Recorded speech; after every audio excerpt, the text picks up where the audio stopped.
So, what could a simple car loan possibly have in common with a multi-billion-dollar corporate deal? Well, it turns out a whole lot more than you might think. Today, we're going to demystify long-term liabilities and show you the simple principles that connect your own finances to some of the biggest companies in the world. Let's dive right in. All right, to wrap our heads around how billions of dollars move around the global economy, we're actually going to start small. I mean, really small, with a single person who just wants to buy a car. So, meet Olivia. She's found the car. It's the perfect one, but you know how it goes. There's just one little problem. The price tag is a bit higher than what she's got in the bank. The car is $9,000, and Olivia has managed to save up $6,000. That leaves her short by $3,000. It's a pretty common situation, right? So how does she bridge that gap? Her solution is a good old-fashioned bank loan. And any loan really just has two key parts. First, you've got the principal. That's the original $3,000 she borrows. But borrowing money is never free. There's an extra cost called interest, which means Olivia is going to end up paying back more than the $3,000 she originally borrowed. Okay, so Olivia's problem is solved. She gets her car. But what happens when the numbers get bigger? And I mean a lot bigger. We're about to jump from thousands of dollars to billions and step right into the world of corporate finance.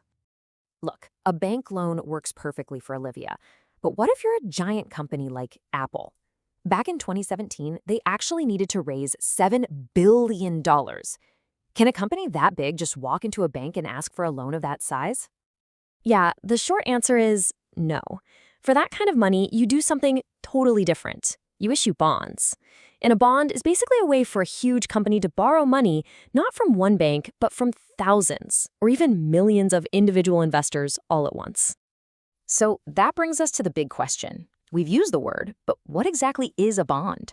Let's break it down into its simplest parts. At its very core, a bond is just a formal promise. It's a legal contract. A company borrows money directly from investors, and in return, it promises to pay them regular interest payments over a set period of time, and then to pay back the original amount at the very end. And every single bond has these three crucial components. You've got the principal, or what's called the face value, which is the amount you get back at the end. It's typically $1,000. Then there's the maturity date, which is just the specific day that happens. And finally, you have the stated interest rate, also called the coupon.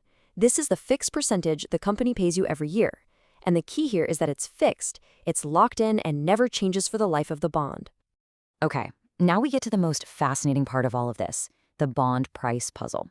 This is where things get really, really interesting, and it's honestly what trips a lot of people up. This is the central mystery.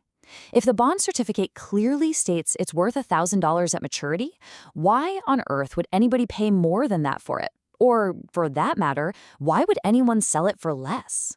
It seems totally counterintuitive, right? To understand this, let's use a simple analogy.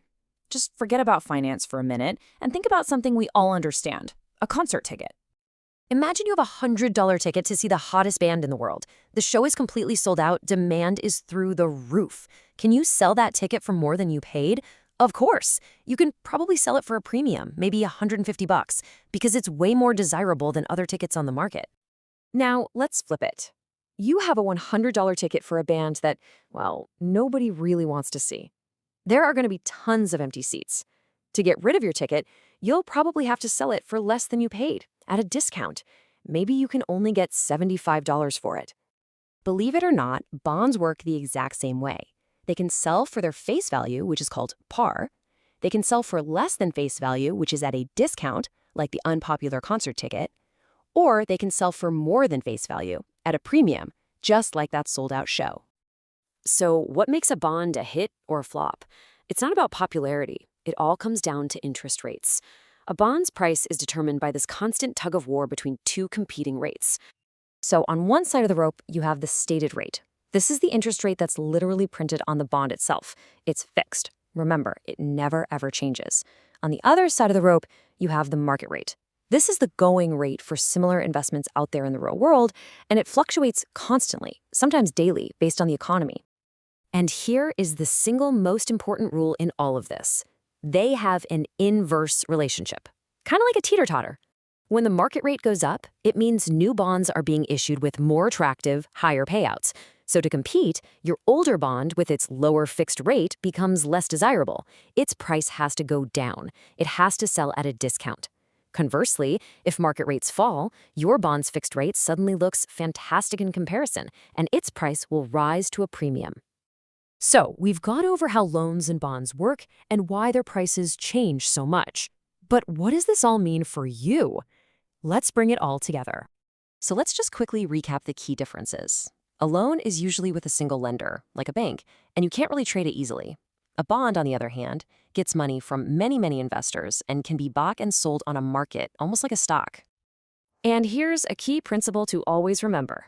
No matter what price a bond sells for on the open market, whether it's at a premium or a discount, on the day it matures, it will always be worth its original face value. That value will always move back toward that $1,000 target as the end date gets closer. So we end with this question because understanding bonds isn't just for accountants. It really gets at a fundamental choice every investor has to make. Are you looking for the safety of a steady, predictable income? Or are you aiming for higher growth, even if that comes with higher risk? There's no single right answer, of course, but knowing your answer is the very first step on your own financial journey.